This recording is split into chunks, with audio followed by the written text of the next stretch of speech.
Hi bazala bamzitho, welcome to Umgosi noMagatsheni. I am uMagatsheni. Umgosi wethu namhlanje bazala bamzitho, it's about uCasper Nyovest, guys. On the event uCasper had previous weeks ago, reveal ukuthi unkosikazi wakhe uPulane is pregnant and they are expecting a baby, guys. So guys, I was so happy. I don't want to lie. I'm happy for Casper. I think as umuntu, Casper is in a position ukuthi uyakwazi ukafforda everything that he wants and need. So unawo amalungelo ukuthi angathola ingane noma ezingakanani ayifunayo. And I feel like if ushadile uzifuna ingane, yindlela right ukuthola ingane. Umuntu oshadile ufuna ingane, uNkulunkulu makamuphi ingane. Zizibusisa ingane futhi, guys, ne?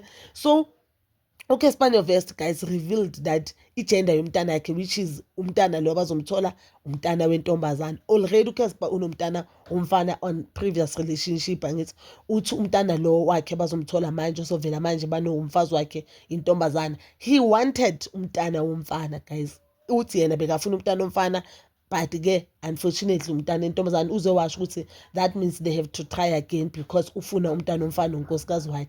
Guys, Casper didn't say ufuna umntana omfana just because ufuna ukuvala isikhala saleya mntana loya wokuqala. uCasper azange athi ufuna umntana omfana just because uthobeka mhlambe, which is ubaby mama, akafuni ngomntana loya. Azange uCasper athi ufuna umntana omfana just because ufuna lo mntana omfana like azoba igugu lakhe. I don't think uCasper uzoba i-deadbeat father to umntana yakhe nothobeka. Yes, I know he once trended ukuthi the time umntana agula asesibhedlela, umntana bukwaba ne-cancer, umntana agula asesibhedlela, he was not 100% fully there for ingane just because kuthiwa the time agula umntana yena uye wajola. That means to us it came across ujola kanjani, wathatha ama-feelings umntana akhe asesibhedlela because umntana makagula, I don't think you'll even focus on your career. I don't think if umntana akhe yagula you'll even take gigs. Umntana akhe agula and akaguli nje iflu, une-cancer lo mntana, ulisifo esibucayi kabi. You understand? So yes, abantu abaningi, I for one was not happy uthobeka makasho, and Thobeka didn't say sibheshe uCasper, bekasho nje ijeni yakhe where ashilo ukuthi the time umntana yakhe agula and she was celebrating ukuthi umntana yakhe cancer free, umntana bu cancer free with God grace, and we thank God for that. So uCasper, because he went ku podcast yaka Mpumile Dwaba, on the podcast azange asho ukuthi umntana yakhe yagula. Yes, usho a lot of things, usho kwamukela kwakhe kuNkulunkulu, usho kwamukela kwakhe kuJesu, and him changing the lifestyle that bekayiphila. And on that podcast, guys, uke washo ukuthi yena bekathanda amantombazana kakhulu, but he's a changed man. Uthi the reason angazange akhulume ngokugula komntana because it's something yena nomama umntana bavumelana ngayo ukuthi they need to focus on ukuhila komntana abo. Media, social media or nje media does not have to know about ukugula komntana abo, ngoba if bangazi, obviously, you know, guys, bese ukhuluma ngokugula komntana, so kumele bafocus on ama-comment wrong, so kumele bafocus kuzo zonke lezi zinto. And you know, guys, ukuthi if that time sazi bebakhona abantu abanganangqondo musi bebazothi no, uCasper kusho ukuthi uthwala ngale ngane njengoba kwazi ukufila lapha i-stadium. We know bebakhona abantu bazosho kanjalo. So I think the decision abayenzile nomama umntana, it was the best decision, even though I feel like umama umntana naye at the time bekakhipha istory, bekakhuluma ngaye, guys, just that thina abanye sayithatha ngendlela.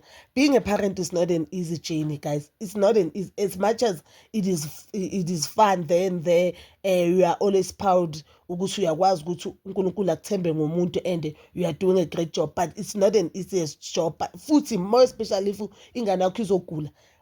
Phela ukhumbula ukuthi ingane yakho ufila ngathi uwe, ipain eyifila yena uyayifila leyo pain. Ingane yakho mayikhala yiva ishaya enhlizweni ukuthi manje ingane yami yakhala and angithandi. You understand? So we felt for ipain kaThobeka. I felt as a mother, I felt like uCasper was wrong ukuthi alobole umntana abagula. uCasper was wrong ukuthi bashade umntana abangekho right. I felt like banomfazi wakhe, they had wrong timing, and a lot of people we blamed umfazi. Now I feel like I was wrong for blaming umfazi because decision beyilele kuCasper.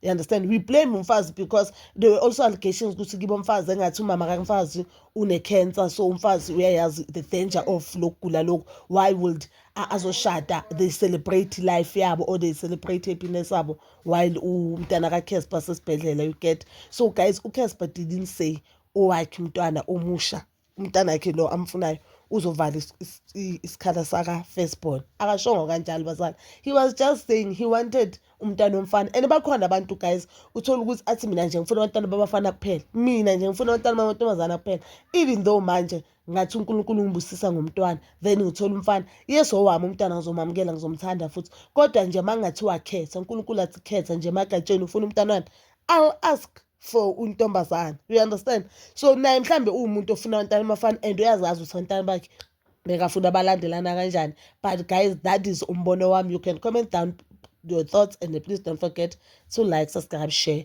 and hit that notification button. Nginithanda ukuya nobuya.